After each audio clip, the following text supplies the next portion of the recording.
अस्सलाम वालेकुम students, today we are going to discuss about the topic of isomerism. Isomerism क्या है students? सबसे पहले तो हमने अंडरस्टैंड करना है इस टर्म को, आइसोमेरिज्म को। तो हमारे पास ये जो वर्ड आइसो है, इसका मतलब होता है students same. Iso means same and merism word में से हम कहते हैं मेरिज्म निकला है मर्ज से, ठीक है। तो मर्ज का मतलब होता है पार्ट्स, तो इन शॉर्ट हम कहते हैं सेम पार्ट्स। आइसोमेरिज्म मतलब जिसमें सेम पार्ट्स। अब इसका क्या मतलब है सेम पार्ट्स? तो अब इसको हम स्टूडेंट्स सबसे पहले जो है इसकी स्टेटमेंट को अंडरस्टैंड करेंगे और फिर हम इसको जो है एग्जांपल की तरफ, हम इसकी एग्जांपल की तरफ आएंगे।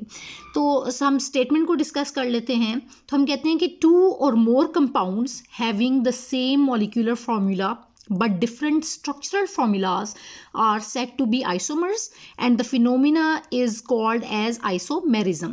तो स्टूडेंट्स जो ये स्टेटमेंट है या डेफिनेशन है आइसोमेरिज्म की, वो ये कहती है कि हमारे पास 2 या 2 से ज़्यादा कंपाउंड्स हों जिनका सेम मॉलिक्यूलर फार्मूला हो, ठीक है। मॉलिक्यूलर फार्मूला क्या हो? सेम हो, लेकिन स्ट्रक्चरल फार्मूला जो है वो क्या हो? डिफरेंट हो, ठीक है। 2 बातें हैं इसके अंदर जो इंपॉर्टेंट है। वो ये कि पहली बात जो है वो ये कि सेम मॉलिक्यूलर फार्मूला होना चाहिए और डिफरेंट स्ट्रक्चरल फार्मूला होना चाहिए। ऐसे कंपाउंड्स को हम क्या कहेंगे? आइसोमर्स कहेंगे। और उस फिनोमिना को हम क्या कहते हैं? आइसोमेरिज्म कहते हैं, ठीक है। तो ये 2 बातें स्टूडेंट्स हम आइसोमेरिज्म में डिस्कस करते हैं कि कोई भी 2 कंपाउंड्स, 2 या 2 से ज़्यादा कंपाउंड्स भी हो सकते हैं कि जिनका मॉलिक्यूलर फार्मूला सेम हो लेकिन स्ट्रक्चरल फार्मूला यानी कि उनका स्ट्रक्चर जो है वो डिफरेंट हो, तो ऐसे कंपाउंड्स को हम क्या कहते हैं? आइसोमर्स कहते हैं। और इस फिनोमिना को हम क्या कहते हैं? आइसोमेरिज्म कहते हैं। तो इसको स्टूडेंट्स अब हम एग्जाम्पल्स के थ्रू जो है वो डिस्कस कर लेते हैं। हमने जैसे कि मैंने यहाँ पर आपको 2 एग्जाम्पल्स के थ्रू जो है इस टॉपिक को एक्सप्लेन करने की कोशिश की है। तो हम स्टार्ट करते हैं, सबसे पहले फर्स्ट एग्जाम्पल को डिस्कस करते हैं जो कि आपको ये दिखाई गई है। ब्यूटेन जो है that shows the phenomena of isomerism, ठीक है। अब सवाल पैदा होता है कि मैंने ब्यूटेन से ही क्यों स्टार्ट किया, मैंने मीथेन, इथेन और प्रोपेन से क्यों नहीं स्टार्ट किया? तो स्टूडेंट्स आपने ये याद रखना है कि जो आइसोमेरिज्म का फिनोमिना है ये जो है ना तब शो होगा कि जिस ऐसे कंपाउंड्स जिसमें 3 से ज़्यादा कार्बन एटम्स होने चाहिए। तो जो मीथेन, इथेन और प्रोपेन हैं उनके अंदर जो है तो वो 3 कार्बन तक जो हैं वो जा रहे हैं। मीथेन में 1 कार्बन होता है, इथेन में 2 होते हैं और प्रोपेन में 3 होते हैं, ठीक है। तो इस वजह से वो ये जो है ना मीथेन, इथेन और प्रोपेन जो हैं वो आइसोमेरिज्म का फिनोमिना शो नहीं करते। तो हमारे पास जो बेसिक कंडीशन है कि आइसोमेरिज्म का फिनोमिना शो करने के लिए जो कंपाउंड है उसके पास 4 या 4 से ज़्यादा कार्बन एटम्स होंगे तो वो आइसोमेरिज्म का फिनोमिना शो करेगा।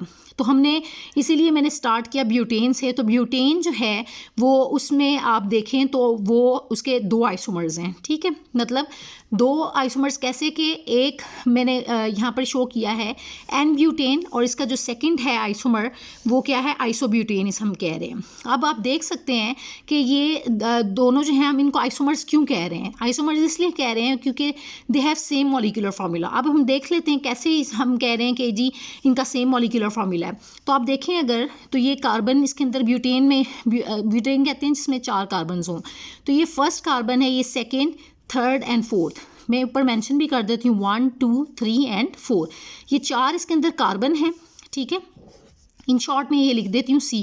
कार्बन कितने हैं? 4 हैं। और हाइड्रोजन देखें कितने हैं? 3, 4, 5, 6, 7, 8, 9, 10। तो हाइड्रोजन हो गए 10। तो यानी कि मॉलिक्यूलर फार्मूला इनका क्या बना? C4H10, ठीक है। अब इस वाले को भी देख लेते हैं, दूसरे वाले को भी। इसके अंदर देखें अगर आप कार्बन कितने हैं तो 1, 2, 3 और ये 4, ये आपको नज़र आ रहे हैं। ये इसके अंदर भी कितने हैं? 4 कार्बन हैं, ठीक है।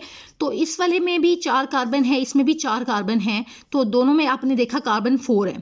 अब हाइड्रोजन को इसमें भी काउंट कर लेते हैं तो 3 हाइड्रोजन ये हो गए, 4, 5, 6, 7, 8, 9, 10। तो इस तरह से आपने देखा कि इसके अंदर भी हाइड्रोजन कितने हैं? 10 हैं। तो मतलब आप देख रहे हैं कि जो आपके पास एन ब्यूटेन है, नॉर्मल ब्यूटेन यानी कि स्ट्रेट चेन जो है ये अल्केन है, ठीक है, इसका भी फार्मूला मॉलिक्यूलर फार्मूला C4H10 है। और ये जो ब्रांच, ये आप देख सकते हैं ये ब्रांच्ड चेन है क्योंकि ये एज अ सब्स्टिट्यूएंट मिथाइल यहाँ पर लगा हुआ है, तो ये आइसोब्यूटेन इस हम कह रहे हैं स्टूडेंट्स। तो ये दोनों में मॉलिक्यूलर फार्मूला सेम है लेकिन इसका स्ट्रक्चर डिफरेंट है क्योंकि ये स्ट्रेट चेन है और ये क्या है, ब्रांच्ड चेन है, तो स्ट्रक्चरल फार्मूला डिफरेंट है। तो ये ऐसे कंपाउंड्स को हम क्या कहते हैं, आइसोमर्स कहते हैं। तो ये दोनों क्या हैं, आपस में एक दूसरे के आइसोमर्स हैं, ठीक है, और ये इस तरह से आइसोमेरिज्म का फिनोमिना शो कर रहे हैं। अब इसी तरह स्टूडेंट्स हम अपनी सेकेंड एग्जाम्पल को डिस्कस कर लेते हैं।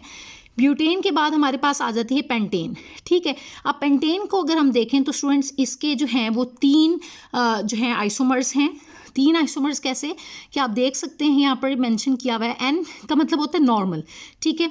तो यहाँ पर इसी तरह एन पेंटेन है, तो एन पेंटेन मतलब इसमें पेंटा कहते हैं ना पाँच को, मतलब जिसके अंदर 5 कार्बन्स होंगे, ठीक है। तो ये फर्स्ट कार्बन, ये सेकेंड, ये थर्ड, ये फोर्थ और ये फिफ्थ, ठीक है। ये 5 कार्बन्स जो हैं, 5 कार्बन कंपाउंड है। तो ये हम इसे कहते हैं एन पेंटेन।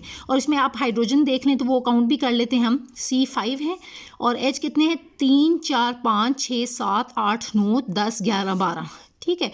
तो H12 है। अब मॉलिक्यूलर फार्मूला अगर देखें आप तो इन सब का मॉलिक्यूलर फार्मूला यही होगा, C5H12 ही होगा। इसको भी देख लेते हैं हम आइसोपेंटेन को, ठीक है। आइसोपेंटेन में देखें ये 1 कार्बन, ये 2, ये 3, ये 4 और ये 5, ये 5 कार्बन हैं। हाइड्रोजन को काउंट करें तो 3 4 5 6 7 8 9 10 11 12। तो आपने देखा कि एन पेंटेन में भी और आइसोपेंटेन दोनों में जो है इनका मॉलिक्यूलर फार्मूला C5H12 है। और थर्ड इसका आइसोमर देख लेते हैं, नियोपेंटेन। इसमें आप देखें तो ये कार्बन नंबर 1, ये 2, ये 3, ये 4 और ये 5, ये 5 कार्बन है इसके अंदर भी।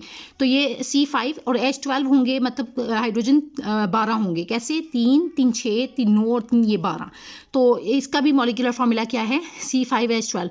तो आपने देखा कि इन तीनों का मॉलिक्यूलर फार्मूला सेम है, C5H12, लेकिन इनके स्ट्रक्चर्स डिफरेंट हैं।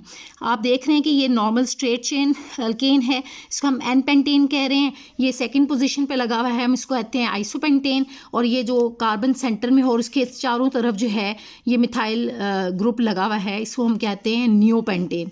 तो ये आप देख रहे हैं कि इनके अंदर स्टार्ट में ये इनको हम कहते हैं prefixes, n iso and neo. इन प्रीफिक्सेस से हम इनको क्या कर रहे हैं, डिफ्रेंशिएट कर रहे हैं। ये तीनों क्या हैं, आपस में एक दूसरे के आइसोमर्स हैं because they have same molecular formula but different structural formula. तो होप्स हो के स्टूडेंट्स आपको ये जो टॉपिक है आइसोमेरिज्म का, ये आपको अच्छे से अंडरस्टैंड आपने कर लिया होगा। अगर इस टॉपिक से रिलेटेड स्टूडेंट्स आपको कोई भी कन्फ्यूजन है तो वो आप मुझसे कमेंट्स में ज़रूर पूछ सकते हैं। Thank you so much students. इसके अलावा स्टूडेंट्स अगर आपने मेरा चैनल सब्सक्राइब नहीं किया हुआ तो वो ज़रूर आप सब्सक्राइब करें, और इसके अलावा जो है बेल आइकन के बटन को ज़रूर प्रेस करें ताकि जो भी न्यू अपकमिंग वीडियोज़ हैं वो आपको ज़रूर टाइमली जो है वो आपको मिल जाएं। Thank you so much students.